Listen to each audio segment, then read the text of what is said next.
Bonjour et bienvenue dans ce nouveau vlog. Aujourd'hui je suis à Pokhara.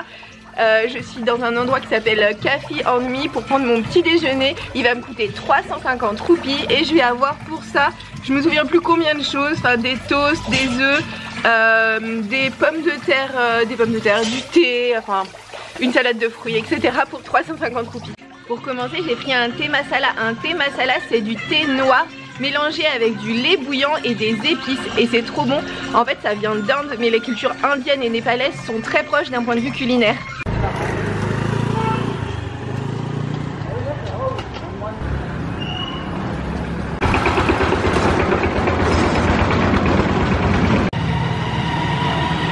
Le petit déj était super bon, maintenant j'ai plein de force pour tout le reste de la journée et je vais explorer tout Pokhara.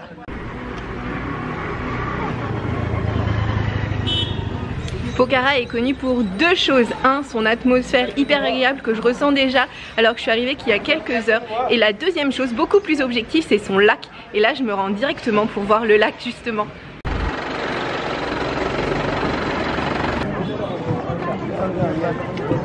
Je suis un petit peu perdue parce que je suis arrivée directement par hasard au niveau de l'embarcadère et il y a énormément de personnes, il y a énormément de tours différents qui sont proposés et j'ai aucune idée duquel vaut le coup et duquel ne vaut absolument pas le coup, donc je vais essayer de faire des petites recherches. C'est un tour, a priori il va prendre 2 heures, j'ai aucune idée d'où je vais. Ce que je sais c'est que je l'ai payé 1700 roupies. J'ai pris un tour, je ne sais pas exactement.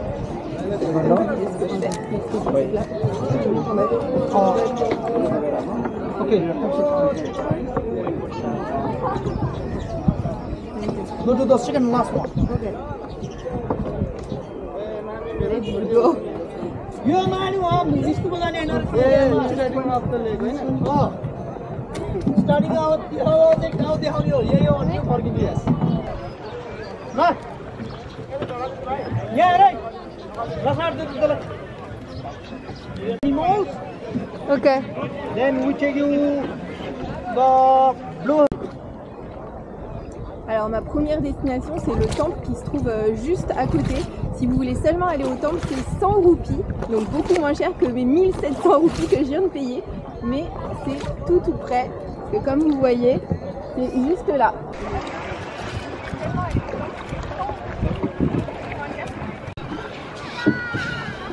Il y a même des gens qui ont des sortes de, je sais pas comment appeler ça, mais des pontons qui flottent quoi. Alors comme vous voyez, la destination du temple est extrêmement populaire, tout le monde est là.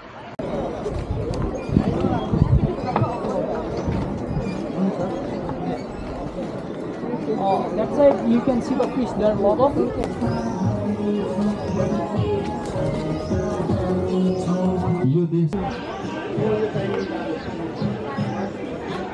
कामना पनि हामी गर्न चाहन्छौँ सदैव रक्षाहरू नर र स्नेहमर तथा पार्का लागि हामीलाई 1005 रुपैयाँ सहयोग जीवन पनि उज्यालो होस् भन्ने कामना पनि व्यक्त। Voici l'extérieur du temple. Les gens ont acheté des offrandes qu'ils déposent ici dans cette petite cage. Alors le temple est seulement une sorte de petit cabanon construit en pierre. Il n'est pas très beau à l'intérieur. Néanmoins ici on voit qu'il y a beaucoup de gens qui viennent se recueillir et que c'est un lieu religieux très important, bien qu'il ne soit pas magnifique. En fait ce qui est incroyable ici c'est plutôt l'ambiance et le nombre de personnes.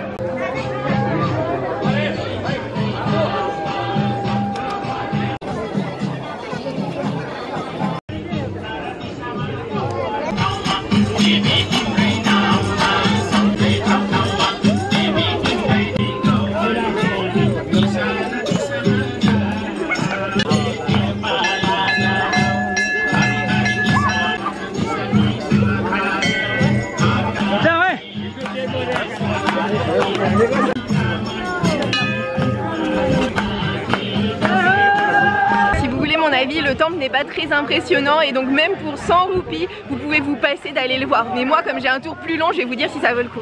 Énormément de monde qui viennent sur cette île, c'est un stand très populaire et surtout chez les Népalais.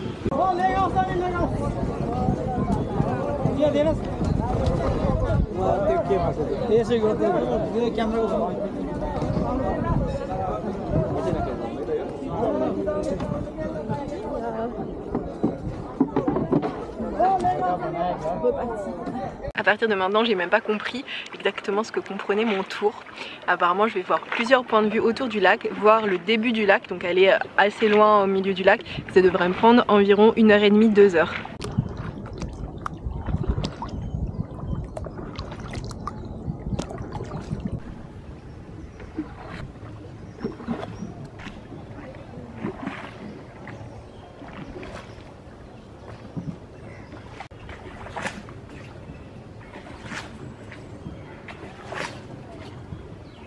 Les arbres prennent racine dans la terre ferme et en fait après surplombent l'eau comme ça, et moi je suis en train de passer en dessous des arbres.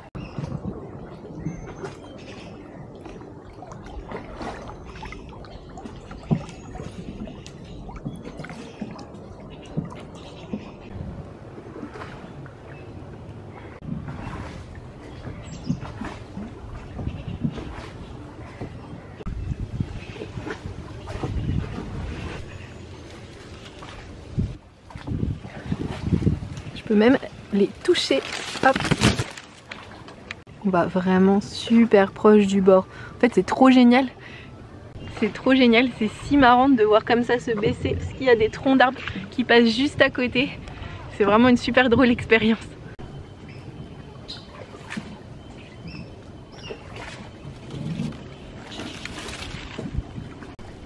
La jungle est super épaisse tout autour du lac.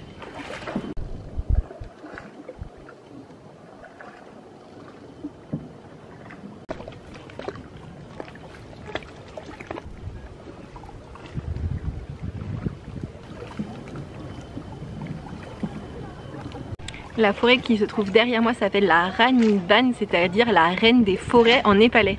Donc, on peut quand même voir que la jungle est hyper épaisse. On voit absolument rien à travers.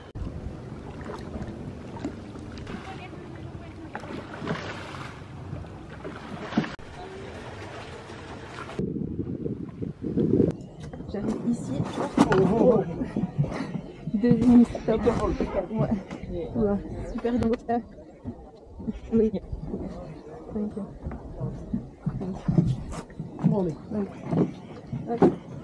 Thank you. Oh. Alors, deuxième petit stop. Je vais aller à un point de vue sur le lac. Mon bateau est juste là. Il y a d'autres gens qui arrivent ou qui passent directement. Vous avez un des petits spots où vous pouvez prendre du thé, du café. Et moi je vais aller par là. Je vais monter jusqu'au point de vue. Et voici le chemin jusqu'au point de vue.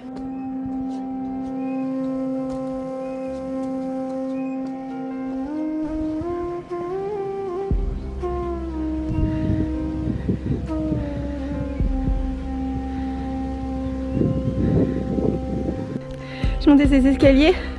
Là il y a la forêt, le lac et Pokhara ici. Je suis en train de marcher dans la forêt pour aller à un point de vue qui se trouve apparemment à 10 minutes à pied. Je suis actuellement sur un des bords du lac en hauteur. J'ai monté pas mal d'escaliers pour avoir cette magnifique vue sur le lac.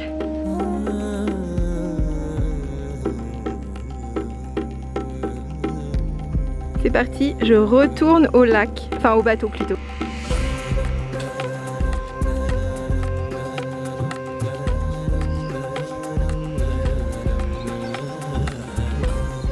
J'ai adoré ce second stop qui permet d'avoir une jolie vue sur le lac et sur la ville de Pokhara. Mon conducteur de bateau revient de son petit café et on va remonter dans mon bateau. Et on s'en va. On va revoir cette petite plage trop choupinette. C'est parti.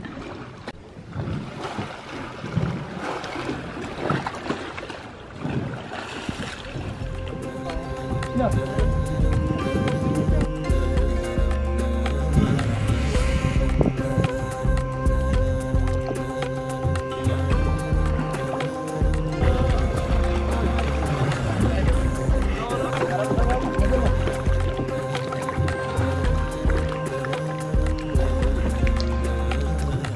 Pokhara est très connu pour ses activités en plein air comme le parapente ou encore le rafting, et là on peut voir de très loin des gens en train de faire du parapente.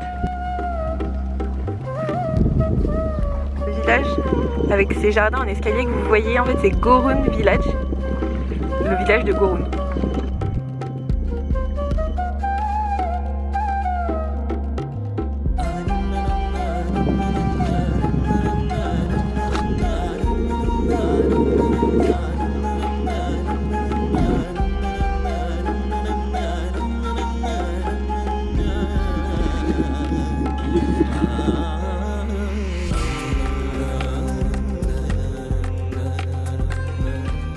J'ai l'impression qu'il n'y a pas vraiment de chemin de randonnée qui permettrait de voir le lac en faisant le tour à pied, donc prendre un bateau c'est vraiment le seul moyen.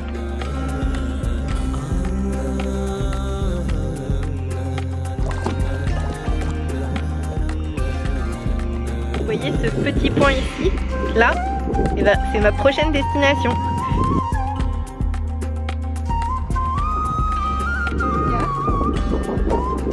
Sur le bateau, comme vous voyez, franchement, c'est pas la liberté, la tranquillité, il n'y a aucun bruit et c'est super joli.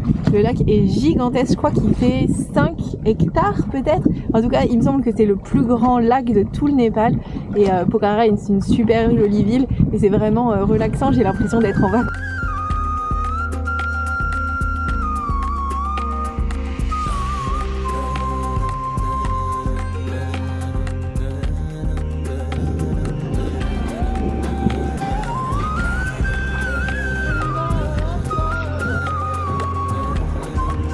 Oh, c'est un petit peu difficile de trouver de la place pour accoster parce qu'il y a beaucoup de bateaux.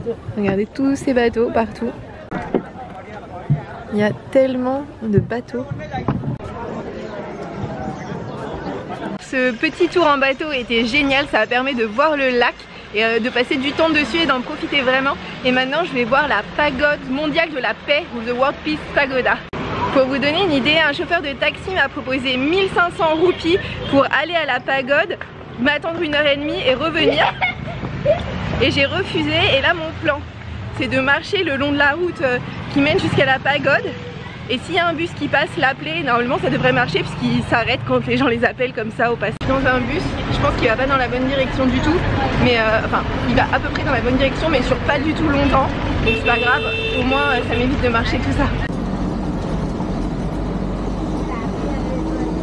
Le bus m'a laissé tomber et donc il faut que j'en récupère un par ici apparemment. Dans un deuxième bus qui va clairement dans la bonne direction, j'ai marché à peine 2 minutes donc ça fonctionne hyper bien.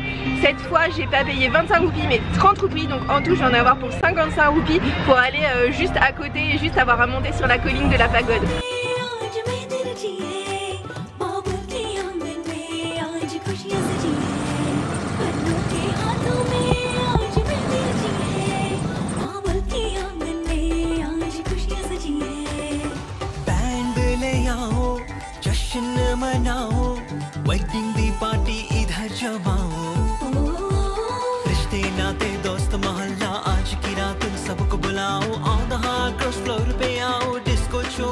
Le bus m'a déposé au pied de l'escalier qui permet de rejoindre la pagode et donc j'en ai pour 1,5 km, normalement 38 minutes et 300 mètres de dénivelé positif. Je commence à peine à monter et regardez cette vue. Je suis donc en train de monter les escaliers et voici déjà la vue sur Pokhara. Je marche déjà depuis 1 km, j'ai donc fait quasiment les 300 mètres de dénivelé. Il fait chaud et c'est pas si facile. Je suis toujours en train de monter des escaliers et maintenant comme j'ai un petit peu tourné, j'ai la vue sur le lac de Pokhara. Je suis arrivée à la pagode que vous voyez juste derrière moi. Franchement, la montée valait largement le coup et je suis contente de ne pas l'avoir faite en bus ou en taxi. Voici toutes les instructions ici, hein. Pas d'animaux domestiques, pas de à manger, pas d'alcool. Il faut être habillé convenablement et surtout il faut enlever ses chaussures.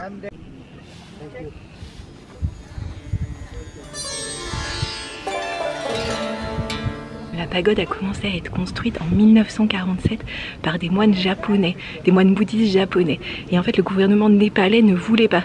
Il y a eu tout un combat et c'est seulement en 1999 que le gouvernement népalais a reconnu l'existence de cette stupa. Il y a seulement 8 stupas de la paix dans le monde, dont 2 au Népal, une à Lumbini là où est né Bouddha et une ici à Pokhara. Et en fait tout en haut, la pointe de la stupa contient une pierre de cristal qui représente l'intelligence, la grâce. tout autour de la pagode, il y a 4 Bouddhas différents qui représentent des endroits ou des endroits sacrés pour les bouddhistes. Il y a plusieurs statues de Bouddha qui représentent Bouddha dans plusieurs situations. Par exemple là c'est Bouddha, la naissance de Bouddha à Lumbini.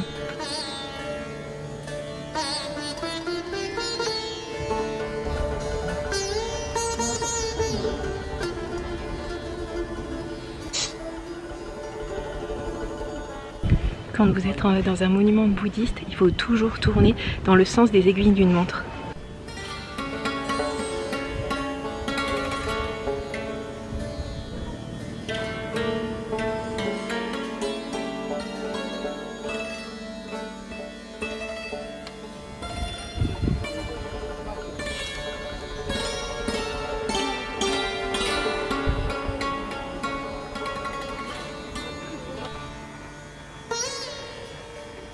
Cette visite de la stupa est super intéressante.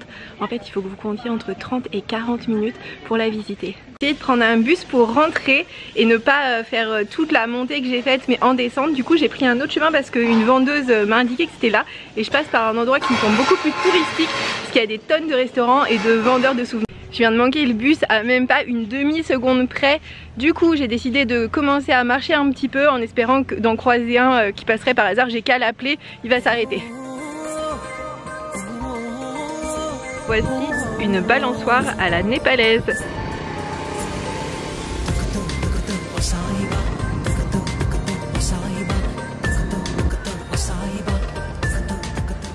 Bon et ben voilà, je suis en bas, j'y suis donc allée à pied parce que j'ai croisé 7 bus qui montaient et aucun qui descendait. Pas de chance. Le plan désormais c'est de prendre n'importe quel bus qui passe dans cette rue.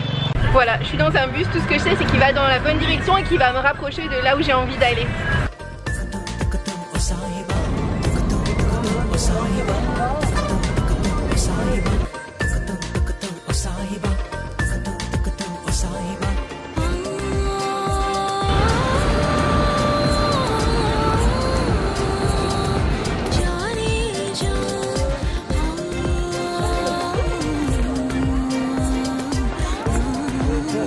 Dans mes plans, je voulais monter au niveau d'un point de vue grâce à un téléphérique pour voir le coucher du soleil. À quoi j'avais pas pensé, c'est que le soleil ici se couche pas à 5h30 mais bien plus tôt parce qu'il disparaît derrière la montagne. Et donc comme vous voyez, il n'y a plus de soleil. Donc je vais pas aller au niveau du point de vue. Et donc c'est la fin de ce vlog. Merci beaucoup de l'avoir regardé jusqu'ici. N'hésitez pas à le liker si vous l'avez aimé et à vous abonner pour voir celui de la semaine prochaine.